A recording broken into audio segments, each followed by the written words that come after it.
pesquisa, porque a pesquisa que vocês fazem vale muito mais do que nós fazemos nas faculdades, nas universidades. Essa é uma parceria incrível. Eu sei quanto o Conselho de Pesquisa do Governo Britânico, que está escrito na Arts and Humanities Research Council, que financia pesquisa sobre arte e cultura, elas vão valorizar muito tudo que vocês produziram com esses dados, com essas análises. Então, super obrigado. Não é fácil fazer pesquisa, gente. Eles ralaram esses 3 meses. Obrigado. E agora, para a última mesa, a gente vai falar sobre políticas públicas mesmo. E a gente vai expandir de novo. O segundo painel foi o que descobrimos na pesquisa, agora como seguimos em frente. Isso é uma conversa, como desde o início a gente está falando, isso não é o final, a pesquisa vai continuar, o projeto vai ter outros frutos. Então, é um grande prazer de chamar as próximas 3 pessoas, que é Duda Salabert, professora da literatura, ambientalista e ativista, vereadora pela cidade do Belo Horizonte. Duda, um grande prazer. Também para chamar ao palco Leandro Zeri, ativista do Fórum das Juventudes da Grande Belo Horizonte. Leandro. E nosso convidado, meio de surpresa, que a gente conseguiu do Rio de Janeiro, chamar uma representante da Prefeitura, Secretaria de Cultura da Prefeitura do Rio de Janeiro. Por quê? Porque esta é uma das continuidades do projeto. No ano que vem vai ser um vínculo entre Minas e Rio de Janeiro. Então, Rio de Janeiro vai levar este projeto em frente. Então, Igor, Sebastião, estamos muito gratos pela sua presença. Igor é Gerência de Cultura Urbana e Popular da Secretaria Municipal de Cultura do Rio de Janeiro, e ele tem o grande desafio que ele vai desenvolver novas políticas dentro da Secretaria de Cultura no Rio para enfrentar, discutir exatamente este assunto. Tá bom, obrigado, gente. Então, obrigado pela presença, e a gente vamos começar com Duda. Professora. Obrigada pelo convite, parabéns pelo trabalho, um prazer estar aqui para discutir um tema tão caro para a gente nesse cenário que nós estamos vivendo. Então, como foi apresentado, eu me chamo Duda, estou vereadora por Belo Horizonte, sou professora de literatura e na construção de políticas públicas nós colocamos por obrigação, porque acho que isso tem que ser uma obrigação da política, ter a questão ambiental na centralidade da construção de nosso mandato. E discutir mineração, eu venho da literatura, minha formação, eu fiquei 20 anos na minha vida lendo e analisando poemas. Então, a minha especialidade é analisar poemas. Mas, quando sou eleita, nesse cenário de crise hídrica, foi exigido de mim essa participação maior em discutir a mineração, porque não tem como discutir políticas públicas em Minas Gerais sem discutir mineração, já que dados mostram que 51% dos municípios já foram ou estão sendo afetados direta e indiretamente pela mineração aqui em Minas Gerais. E eu acho que para discutir mineração, uma questão que eu acho importante para a gente começar o debate é entender que a mineração não é só uma atividade econômica. A mineração também ela se construiu e se constituiu em Minas Gerais como uma ideologia. Há uma ideologia da mineração, e essa ideologia da mineração, né, se manifesta nessa minério imposição, né? Alguns chamam de minério dependência ou minério imposição. E essa ideologia da mineração, ela criou no imaginário popular de Minas Gerais, cristalizou-se, fossilizou no imaginário de Minas Gerais a ideia de que a mineração é algo natural, que nós estamos num estado em que a mineração ela é uma vocação do Estado e que não há como discutir algo contrário a isso.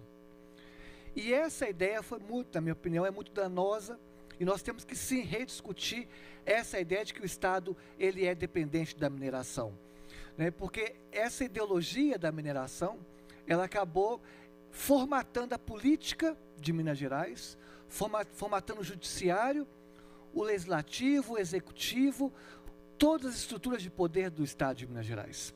Né? Isso, para além da esquerda ou da direita, a política de Minas Gerais foi formatada pela essa ideologia da mineração que estabelece a ideia de que a mineração é algo quase que obrigatório no Estado de Minas Gerais. E cabe a nós, da gestão pública, questionar esse tipo de narrativa, e o questionamento se dá através da ciência, da pesquisa, do que vocês estão fazendo aqui. Então vamos pegar alguns dados para questionar de fato se nós somos estados que têm a vocação para a mineração mesmo.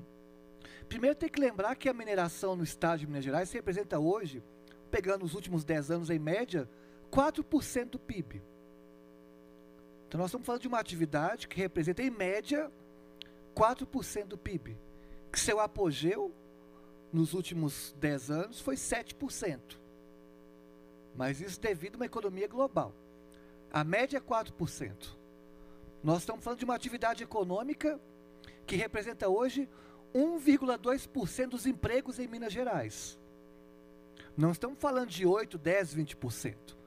É 1,2% dos empregos de Minas Gerais hoje é da mineração. E que apenas 2% dos impostos arrecadados em Minas Gerais vem da mineração.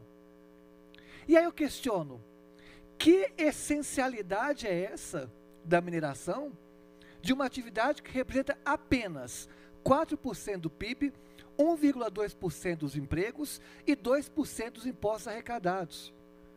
Então, na minha perspectiva, é uma falácia, daí ser uma ideologia a ser disputada e ser derrubada, há uma falácia de que a mineração gera riqueza.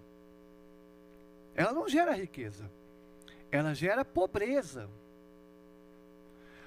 Gera pobreza primeiro econômica, porque se pegar os dados do IBGE, a incidência de pobreza ela é muito maior nos municípios que tiveram mineração de ferro. Repito, segundo dados do IBGE, os estados que tiveram mineração de ferro, a incidência de pobreza é maior. A história mostra que a primeira grande mineração em Barão de Cocais foi na metade do século XIX. Foi uma grande mineração. O que é Barão de Cocais hoje? Mudou em relação a 200 anos atrás? Barão de Cocais continua sendo Barão de Cocais. Que riqueza que trouxe para aquela região? Que riqueza trouxe para Brumadinho e Mariana? Que riqueza trouxe para o Estado? Essa riqueza vai para fora. E gera pobreza não só econômica, mas gera também pobreza hídrica. Já que no quadrilátero aquífero ferrífero, é impossível minerar ferro sem destruir os nossos aquíferos. Aquífero, em sua etimologia, significa água mais ferro. O ferro está onde está a água. Então você tem que destruir aquíferos, que são os nossos reservatórios de água, para minerar, no contexto de crise hídrica. Então gera pobreza econômica, gera pobreza hídrica e gera pobreza cultural. Porque as nossas serras, para nós mineiros e mineiras, as nossas serras não são só patrimônios, não é só um patrimônio natural. É também um patrimônio cultural. A Serra do Curral, a Serra do Gandarela, a Serra da Moeda tem uma relação cultural conosco. Então é esse o cenário. E aí, para ilustrar essa questão, já que foi trazido a questão da fundação, né, de Carlos Drummond de Andrade, eu acho que o Drummond sintetizou muito bem os impactos da mineração em Minas Gerais. Eu gostaria de ler um poema do Drummond que traduz bem esse cenário. Que o Drummond coloca lá assim: o maior trem do mundo leva minha terra para a Alemanha, leva minha terra para o Canadá, leva minha terra para o Japão. Minha terra aqui, quanto metáfora de riqueza, tudo isso é levado para fora. O maior trem do mundo, puxado por 163 locomotivas de óleo diesel, engatadas, geminadas, desembestadas, leva meu tempo, minha infância, minha vida. O maior trem do mundo, metáfora da mineração, está levando nossa infância. Quem aqui desse auditório não tem uma relação afetiva e cultural com as nossas serras? Não está levando minério só. Está levando a nossa infância. Está levando a nossa vida. E aí o Drummond termina assim o poema. O maior trem do mundo transporta a coisa mínima do mundo, o meu coração. Então, o que a mineração está levando é um pedaço do nosso coração. Querer ampliar a mineração na Serra do Curral é querer tirar um pedaço do coração dos mineiros. Querer minerar a Serra do Gandarela é tirar um pedaço do seu coração. E eu pergunto, tem preço o seu coração? Dá para precificar o valor afetivo que nós temos com nossas serras? E se precificar, é 4% do PIB. Se precificar, é 1,3% dos empregos. Se precificar, é 2% dos impostos. Nós temos que romper com essa ideologia. E aí o Drummond termina assim brilhantemente o poema. Lá vai o maior trem do mundo, vai serpenteando, vai sumindo, e um dia não voltará, pois nem terra, nem coração existem mais. Vai levar nosso coração, e coração aqui como metáfora do que nos mantém vivo. E o que é que nos mantém vivo? A água. O que vai ser de Itabira daqui a 20 anos? Desculpa, estou acompanhando um debate político em Itabira. A mineração vai embora, vai ficar uma terra, um buraco e a crise hídrica. Está faltando água em Itabira hoje. E assim também em Mariana também. E leva também, para terminar minha fala, o nosso rio doce. E leva inúmeras vidas para 4% do PIB e manter o lucro de um grande oligopólio internacional e o Brasil numa condição de neocolônia. Então cabe a nós, da política pública, propor um outro modelo econômico.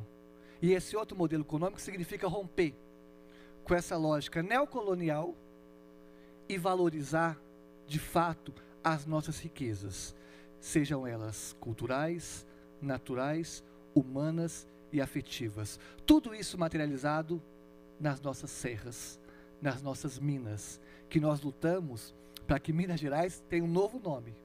Os companheiros me mostraram isso, eu carrego essa luta comigo também, os ambientalistas. Que não seja Minas Gerais, mas Minas das Águas Gerais.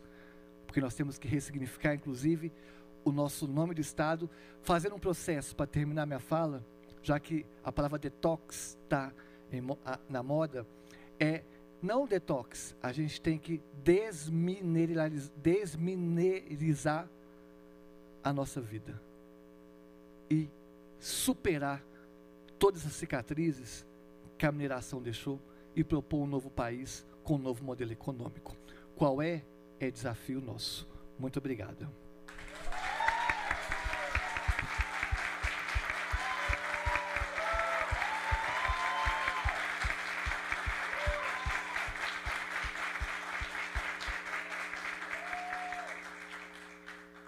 Obrigado, Duda. Obrigado, professora e visionária. Eu tenho grande prazer. Eu acho que se você tivesse tempo, hoje à tarde, eu não sei quanto tempo vai ficar, os poetas, os artistas que criaram essas obras, é uma reflexão exatamente do que a senhora está falando. É maravilhoso.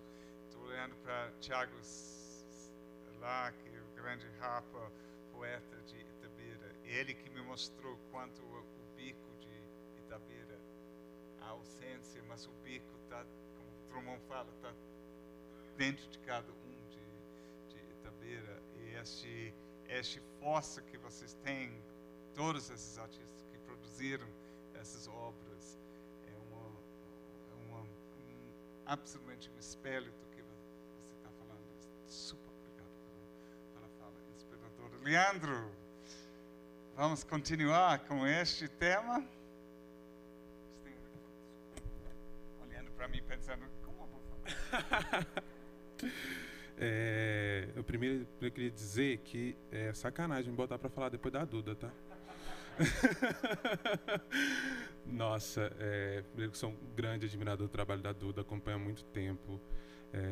Bom dia, todos, todas e todos. Eu queria trazer aqui um pouquinho da perspectiva do trabalho do Fórum das Juventudes da Grande BH, que é um movimento que reúne vários outros movimentos, né? Um coletivo de coletivos. E eu preparei algumas questões que eu queria salientar. Eu fiquei muito feliz, primeiramente, em saber que a minha fala está muito aliada com o que todo mundo está trazendo aqui hoje. E a primeira questão que eu queria trazer é que a gente comece a refletir a juventude enquanto um ser presente e não enquanto ser responsável pelo futuro. Principalmente, a gente está falando dessa juventude que está socialmente invisibilizada, socialmente fragilizada, juventude moradora de periferia, que a gente possa enxergar nessa juventude a sua potência do presente, né? Essas juventudes que estão em constante movimento, que é muito difícil até a gente enxergar e acompanhar essa coisa mutável, essa coisa grande, exponencial, que a gente passe a refletir ela enquanto um ser presente, porque não cabe a ela, diante de tanta fragilidade no presente, ser responsável pelo futuro, né? E eu acho que é aí que cabe o nosso papel social, enquanto movimentos sociais, levar ou fazer com que essa juventude possa entender, possa captar a sua potencialidade nesse presente. E como a gente faz isso, é claro, possibilitando para que essas juventudes consigam enxergar o seu papel de direito, né? Democratizando o rolê, como se dizer. E a gente faz isso de uma forma diferente do que o Estado tenta fazer. Principalmente, eu coloco aqui falando um papel bem específico das periferias, tá, gente? Eu sou uma pessoa favelada, sou uma pessoa da periferia, e é onde eu trabalho, onde eu comecei meu trabalho, onde eu pretendo trabalhar toda a minha vida. Você me arruma uma garrafinha de água, por favor? Onde eu pretendo trabalhar. Obrigado. Durante a minha vida e onde o Fórum encontrou seu caminho também. Que a gente possa possibilitar essa juventude, esse papel, mas com algumas questões chaves que eu acho que o Estado não consegue trazer dentro da periferia, que é o afeto, principalmente, e a escuta. Os movimentos sociais, eles têm um papel de chegar ou nascer dentro dessa periferia, né? Oferecendo escuta, onde o Estado oferece principalmente advertência, onde o Estado não dialoga, e oferecendo afeto, onde a maior força do Estado que chega dentro das periferias é a polícia, é a truculência, é a repressão. Ou se não é a polícia, chega por outros métodos também, né? Mas chega com a falta de diálogo, né? O Estado, ele tende a colocar uma escola, colocando aqui num contexto muito geral, né?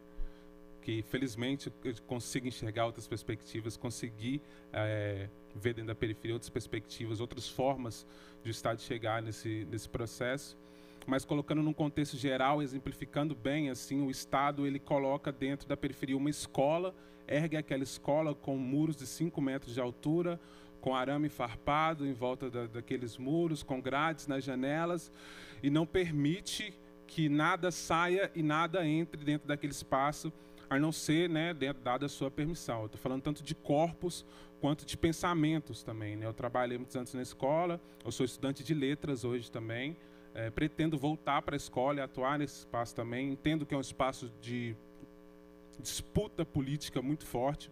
O papel do professor é um papel político, um papel de enfrentamento político. Então, esse é o papel que eu quero para mim. Eu quero voltar para a escola, eu quero encarar esse território. Mas entendendo que dentro desse sistema a gente encontra essa precariedade, essa falta de diálogo, e é por isso que eu também não me desvinculo dos movimentos sociais, porque foi através deles que eu conheci a luta por direitos e todas essas outras questões, de novo aqui ressaltando principalmente o papel do afeto e da participação e principalmente do protagonismo juvenil, né? Eu sou um jovem preto, favelado, LGBT, de 24 anos, que sou hoje gestor do Fórum das Juventudes da Grande BH, gestor de projetos do Fórum das Juventudes BH, e o Fórum das Juventudes ele acompanha esse processo de protagonismo juvenil, né? Porque ele nasce dentro da UFMG, ele nasce num campo acadêmico dentro de uma instituição, falando sobre questão educacional, uma instituição permeada por um racismo institucional. E quando ele vai dialogar com a periferia, quando ele sai das barreiras do Observatório das Juventudes e vai dialogar para a periferia, ele entende que o bagulho é muito mais doido, né? Ele chega lá, ele encara uma juventude que está completamente fragilizada. Ele já entendia isso nas suas pesquisas, já entendia isso, mas quando ele chega lá, ele tem que tornar aquele jovem protagonista das suas pesquisas, como o Paul ressaltou muito bem aqui. Adorei a fala que ele teve no final, depois de ouvir a galera. Foi que essa pesquisa, se não tivesse sido feita por eles, ela não teria um potencial transformador, né? E quando o fórum chega na periferia, ele percebe isso. Porque quando a gente vai falar sobre racismo, quando a gente vai falar sobre LGBTQ-fobia, quando a gente vai falar sobre machismo, a voz que tem que ser dita, ela tem que ser uma voz preta, ela não pode ser uma voz cisgênera, ela não pode ser uma voz heteronormativa. O papel de fala, ele é muito importante nesse processo. E eu fico muito feliz de ver que a pesquisa foi feita dessa forma. Fico muito feliz de ver o pessoal aqui falando dos coletivos que participaram dessa pesquisa, que ela foi feita, que ela foi construída dessa forma. Ela não foi uma coisa que foi traga de fora. Ela foi uma coisa que trouxe afeto e trouxe o papel de escuta dentro desse processo. E eu queria finalizar também rapidinho. Eu trouxe um poema também. A Duda já trouxe aqui Carlos Drummond, mas eu preparei um poema quando eu conheci a pesquisa. Eu entendi que ele casa muito com essa ideia que está sendo perpassada aqui nesse seminário. Eu, antes de tudo, sou poeta, né? Eu conheci os movimentos sociais através do sarau de poesia. Eu sou poeta de formação na rua, sou dos slams, sou do sarau, sou das batalhas de MC. E durante todo esse processo, eu escrevi um poema que fala da minha quebrada, né, desse processo de territorialização. Eu cresci em Birité, no pezinho da Serra do Rola Moça, que se estende até aqui, eu sou lá do outro lado. E eu escrevi esse poema que eu acho que ele sintetiza e tem esse papel de traduzir, né, todas esses dados, as pesquisas e tudo mais. Então, peço licença para chegar até vocês com o poema. Se vou pelos cantos, eu sigo escrevendo contos, sem desviar dos prantos, mas temendo alguns tombos. Vou ir de cara limpa, suja a minha poesia. Sem borrachar na gíria, eu só sei dialeto de artista que se encontram nas esquinas. Eu sou o tio que vende o cigarro contrabandeado. Eu sou a mina que encosta a bike e afasta atrasalado. Eu sou os mano na pista de trique nos carrinhos. Eu sou a trans que sonha em um dia ser feliz. Eu sou a lágrima que escorre na garrafa de um tio que afoga as mágoas dentro de uma pinga amarga. Eu sou da vila e vim do mundo. Eu sou artesanato urbano. Desenhos na cerâmica de um louco com seu sonho. Eu sou as paredes pichadas das ruas dos vira-latas. Eu sou as rochas, velho ringue de batalhas. Sou Emicísio, sou os poetas de praça. E eu fui a moça que rolou na serra. Eu fui minério e me roubaram da minha terra. Eu sou poema, sobrevivo de poetas. Hoje eu sou beco, sou ladeira, sou vielas. Sou poesia, mas me chamam de favela. É isso, juventude. Espero que eu tenha conseguido contribuir no debate. Muito obrigado. Leandro, super obrigado. Eu sabia que poesia seria, na verdade, nossa força neste dia. Então, é agora que eu vou passar para Igor, mas só para falar que depois a gente termina esta mesa, a gente vai chamar alguns jovens de embaixadores. Cada organização nomeou um jovem, uma jovem que vai vir no palco e vai ser nossa reflexão depois antes que a gente almoce, a gente vai ter as reflexões deles. Então, encaixa muito bem com tudo que você está falando e que a pesquisa mostra para a gente. A pesquisa mostra o investimento tem que ser nesse futuro. Então, sua fala que ajuda a gente a calibrar esse tipo de responsabilidade que a gente está jogando. Super grato. Igor. Tô ferrado que eu não preparei poema nenhum. Porque eles vêm de Rio. Mas eu vou fazer uma música no final, pode ser? Tá bom, pode ser. Igor, tá contigo. Bom dia a todas, a todos e a todos. quando Faustini, que é o secretário de Cultura da cidade do Rio, me chamou para estar aqui hoje representando a secretaria, eu tive uma alegria muito grande, porque eu considero Minas como meu segundo estado do coração. Eu sou carioca, mas eu sou um carioca meio mineiro, porque eu, além de gestor público, eu tenho uma banda há 15 anos, e os nossos padrinhos são daqui, a banda 14 Bis, Loborges, Beto Guedes. Então, assim, eu tenho um carinho fantástico por Minas Gerais e essa cultura riquíssima que a gente viu hoje aqui no palco. Então, para mim, eu sabia que eu ia encontrar algo aqui surpreendente, né, para levar para o Rio de inspiração. No Rio, a gente não tem esse problema tão grande de uma mineradora, né? Mas a gente tem desafios que a gente tem encontrado na Secretaria de Cultura como uma cidade partida que é o Rio de Janeiro. Talvez vocês, alguns não conheçam, mas o Rio é uma cidade onde tem a Zona Sul, que é a Zona Sul da novela, é a Zona Sul da Orla, e a gente tem uma outra cidade que é a partir da Zona Norte para a Zona Oeste, que é o aeroporto do Galeão, ali na Ilha do Governador. Para lá é uma outra cidade. E a gente teve esse norte do secretário, assim que a gente chegasse, começasse a pensar a cidade a partir de Santa Cruz, que é o início do Rio de Janeiro, né? Para alguns, não para a zona sul da cidade. Então a gente tem pensado muito, e o que eu escutei aqui hoje, dos grupos, dos coletivos, a gente começa a ver isso com uma... o projeto em si, a resiliência, a resistência, a gente começa a ver isso muito forte em cada cidade, em cada bairro, não só de Minas, do Rio, mas do Brasil. A gente precisa voltar a ganhar essa narrativa nacional de que cultura não é mamata, que cultura é feijão no prato, cultura é desenvolvimento de bairro, cultura é desenvolvimento de território. Então, assim, hoje a gente tem um trabalho muito grande no Rio de Janeiro. A gente chegou agora em janeiro. Infelizmente, tivemos 4 anos de falta de política pública para cultura, para território. E a gente começou a desenvolver já no início do ano todo o orçamento da cidade, culturalmente falando, ele tem que ir agora obrigatoriamente para a Zona Norte e para a Zona Oeste da cidade. A gente já implantou em algumas leis que a gente tem, não sei se vocês conhecem, a lei do ISS, que é uma lei, né, de mercado. A gente colocou já nesse primeiro ano 20%, obrigatoriamente tem que ir para a Zona Norte, para a Zona Oeste. A gente fez um estudo no início e quase sempre quem ganhava era Lagoa, Ipanema, Botafogo, a Zona Sul. Impossível a Zona Sul ter as melhores ideias todos os anos. E é impossível. E aí a gente começa a fazer essa territorialização do orçamento público-cultural e a gente começa a perceber por dados, né? É muito importante ter indicadores, dados, para mostrar até para o prefeito, para mostrar para o governador a importância desse orçamento chegar nesses territórios. A gente não tem uma mineradora lá para nos prejudicar, mas temos outros atores, né, que são complicados no Rio de Janeiro.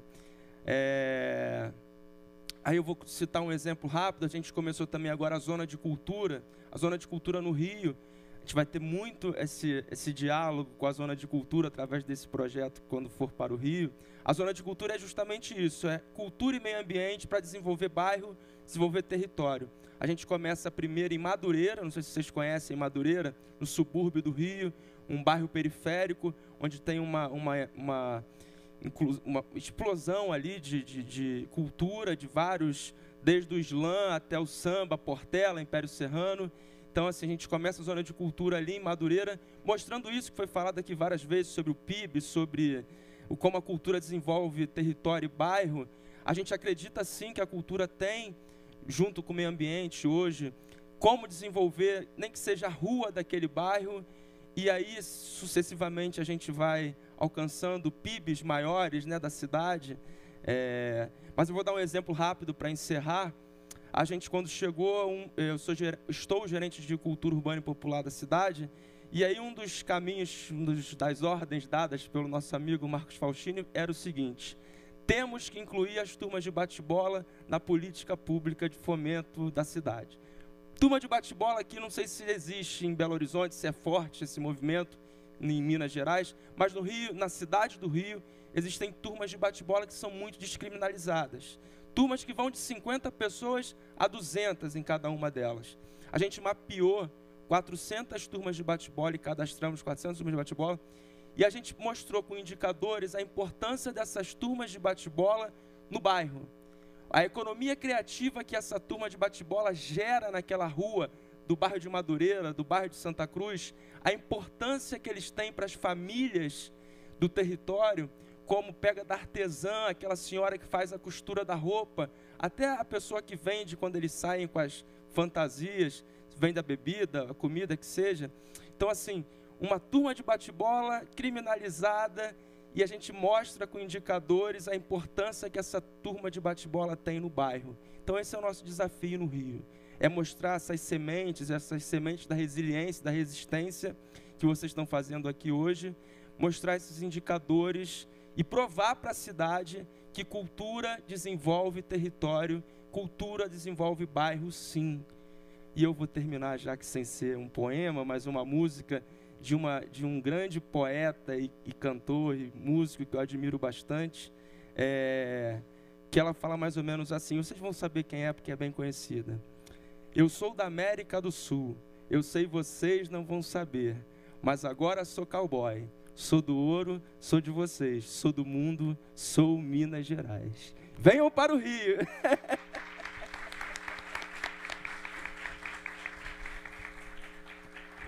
Obrigado, Igor. Obrigado. Olha, é quase um crime não voltar para ouvir mais desses palestrantes, eu sei, mas você tem que pensar que o almoço é uma continuação do debate.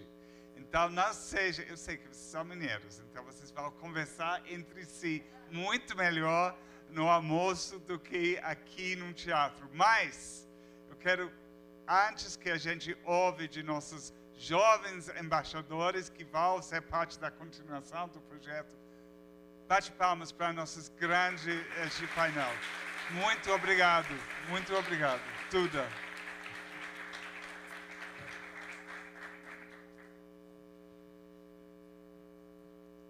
Então, agora o palco é seu.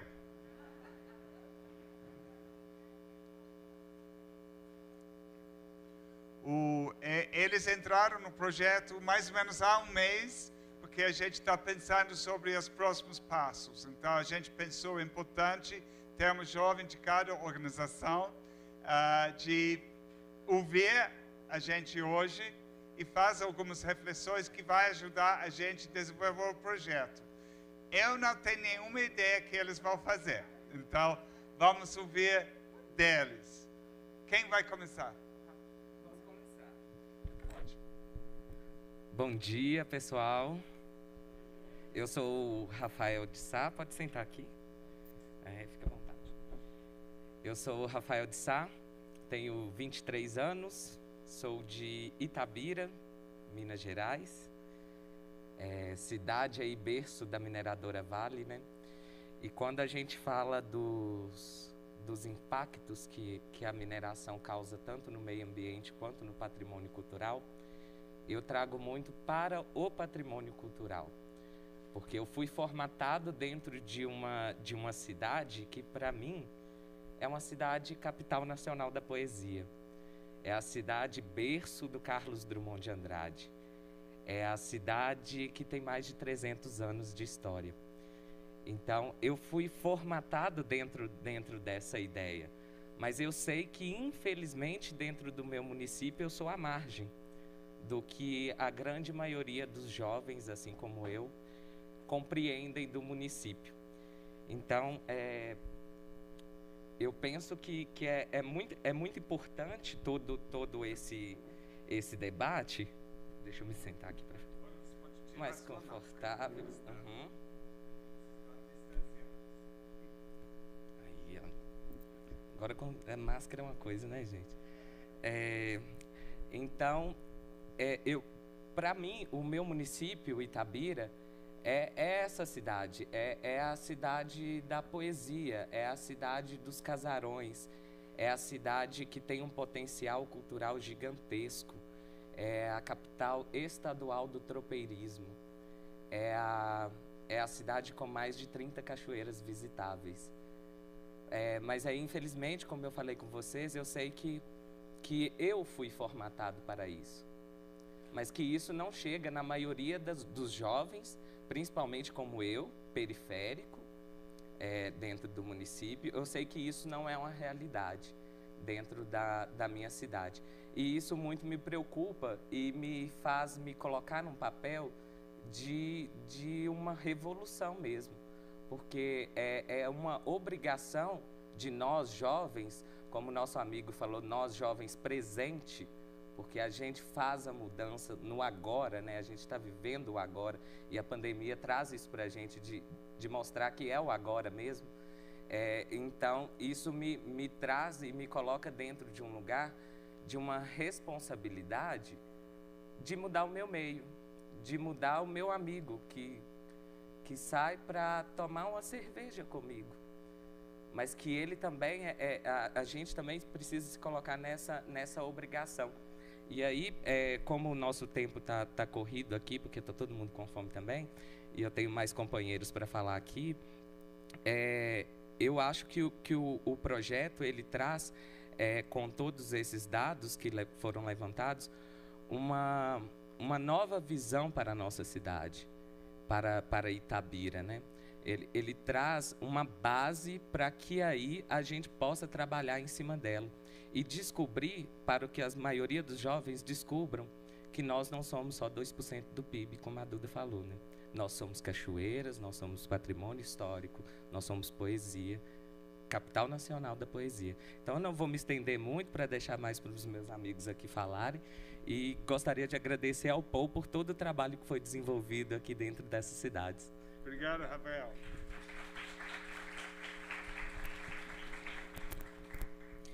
Eu chamo Brenda, tenho 15 anos, faço parte da Casa Quilombé e lá foi onde que eu aprendi a tocar instrumento, aprendi música, e a Casa Quilombé desenvolve atividades que valorizam a cultura quilombola de suas tradições, incentivando conhecimentos e empoderamento dos envolvidos por meio de arte, música e literatura.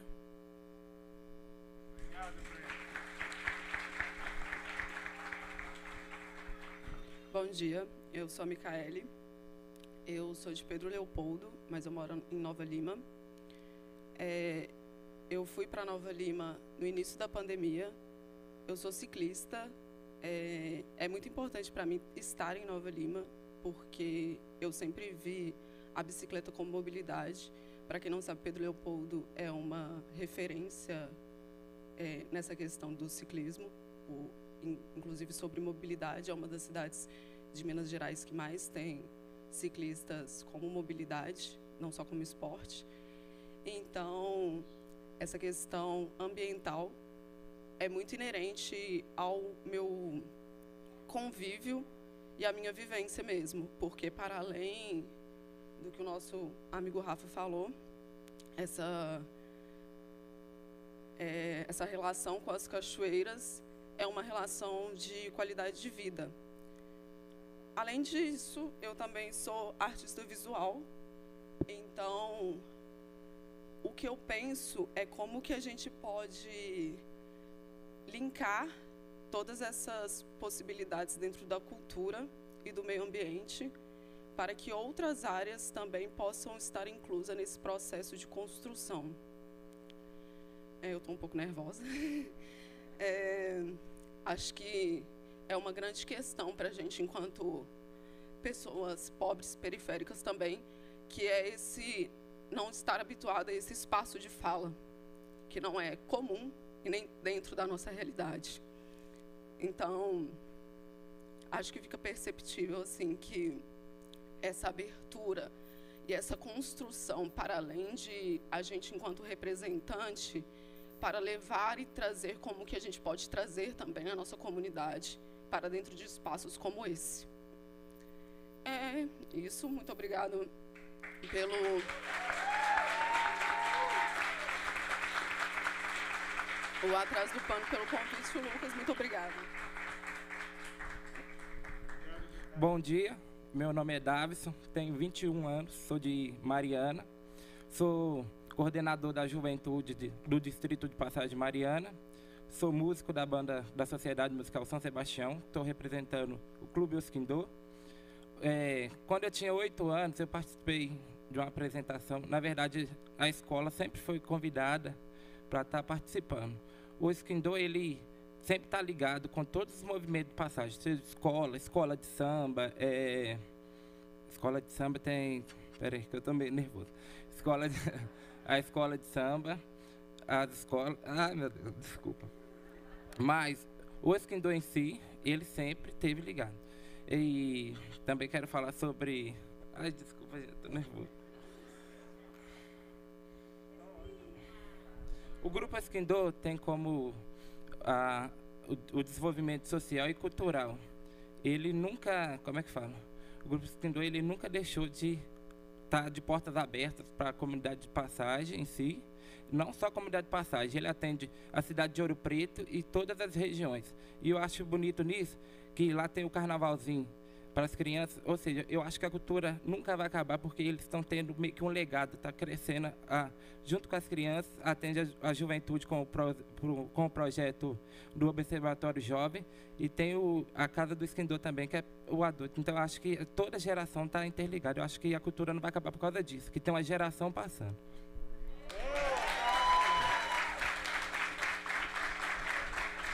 Samantha. Bom dia, gente. Meu nome é Samantha, eu tenho 22 anos, sou aqui de Brumadinho mesmo e faço parte da instituição, da corporação Banda São Sebastião. Praticamente eu fui criada lá. A gente estava lá fora conversando um pouco e a gente discutiu bastante sobre todas as mesas que tiveram aqui e como todas elas linkaram o quanto é importante a cultura e o meio ambiente. Falando sobre a minha vivência na banda, a gente aprende bastante sobre o quanto é importante o coletivo. Que uma pessoa não pode fazer um milagre, mas um grupo, pouco a pouco, faz uma diferença enorme. A fala da Duda, eu não vou mentir, eu vibrei igual não sei o que ali embaixo, ali atrás. O Thiago estava ali do meu lado, nossa senhora, ele que aguenta meus gritos. Porque realmente é marcante o quanto a mineração virou uma tradição para a gente. É uma tradição que eu nasci com ela. Tem um hino de Brumadinho que fala o quanto eram belas as águas do Paraupeba. Eu nasci em 99 e, sinceramente, pelo que eu me lembro, as águas sempre foram barrentas de mineração. É incrível como, ao decorrer, eu estou com 22 anos, para enfrentar a mineração, os impactos ao meio ambiente que os seres humanos foram causando, a diminuição da serra, que a gente tem que vivenciar a cada dia, o quanto a cultura, a música que foi me dando força para eu estar aqui na frente de vocês e falando, porque senão, sinceramente, eu seria a pessoa mais tímida do mundo e não teria coragem de falar nada, com medo de ser julgada. Eu acho que é isso que nós 5 estamos aqui querendo dizer. Nós somos embaixadores, fomos chamados para ser embaixadores, porque a gente quer dar voz. Não só nossas instituições, não só nossas cidades, mas a juventude. A juventude que está com vergonha de falar, mas tem algo para dizer. A gente quer ouvir e poder ajudar. Através de toda a nossa vivência, do que a gente aprendeu com a cultura e o que a gente ainda quer aprender. É isso. Muito obrigada. Obrigado a todos. Lucas! Temos grandes embaixadores aqui, não? Super obrigado a todos os palestrantes, todo mundo que falou hoje de manhã. Hoje à tarde vai ser mais artístico. Você vai ouvir os mesmos temas, questões, perguntas, colocações, provocações feitas através do trabalho artístico que foi desenvolvido. Super obrigado, mas agora é hora de almoçar. Obrigado.